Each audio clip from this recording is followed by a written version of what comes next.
अजित पवारांच्या याच प्रकरणावर संजय राऊतांनी खोचक टोला लगावलाय। पार्थ पवार, सुनेत्रा पवार यांचं अभिनंदन करतो।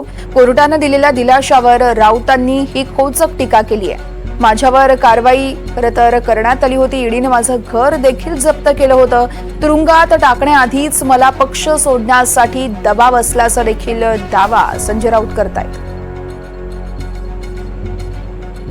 पण अजितदादा पवार असतील, प्रफुल्ल पटेल हे भारतीय जनता पक्षात बरोबर जाताच 8व्या दिवशी त्यांची 200-250 कोटीची प्रॉपर्टी जी दाऊदशी संबंधित आहे, दाऊद इब्राहिमशी व्यवहार आहे, यासाठी जप्त केलेली त्यांची प्रॉपर्टी ईडीनं ही 8व्या दिवशी मोकळी केली प्रफुल्ल पटेलांची।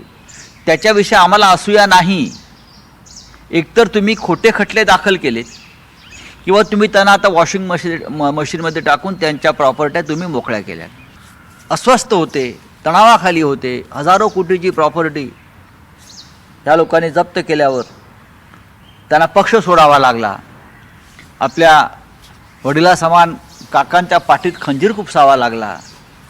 पण आज त्यांच्या चेहऱ्यावरती आम्हाला विधानसभेत हास्य दिसेल, स्मितहास्य दिसेल त्यांच्या कुटुंबाच्या चेहऱ्यावर, त्याबद्दल आम्हालाही आनंद आहे। पण या देशभरामध्ये अशा प्रकारच्या केलेल्या कारवायातून जी संपत्ती जप्त केलेली आहे ईडीने, ती सुद्धा संपत्ती काळजीपूर्वक अभ्यास करून मोकळी करावी असं माझं ईडीला आहे। त्यासाठी त्यांना भाजपमध्ये प्रवेश करायला भाग पाडू नका।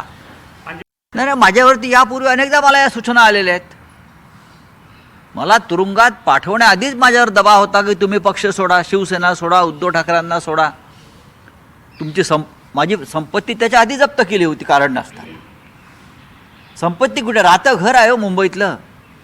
मध्यमवर्गीय मराठी माणसाचं राहतं घर किती मोठं असणार? 1000 स्क्वेअर फूट, 500 स्क्वेअर फूट, तेही ईडीनं जप्त केलं। ईडीनं आमचं राहतं घर जप्त केलं।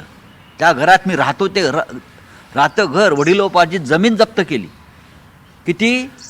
40 गुंठे। 40 गुंठे बरं का, 1000 कोटी नाही, 5, 25, 50 लाख तेव्हाची किंमत। पण आम्हाला त्रास द्यायला ही आमचं घर, आमची गावची जमीन अलिबागची जप्त केली आणि असं दाखवलं की मनी लॉन्ड्रिंगच्या पैशातून। अरे कसलं मनी लॉन्ड्रिंग? सेशन कोर्टानं उडवून लावलं यांच्या मनी लॉन्ड्रिंगच्या केसेस सगळ्या आमच्या विरुद्धच्या, तरी आमचं घर सोडायला हे तयार नाहीत। पण अजित पवारांची 1000 कोटीची प्रॉपर्टी 4 दिवसात सोडवली।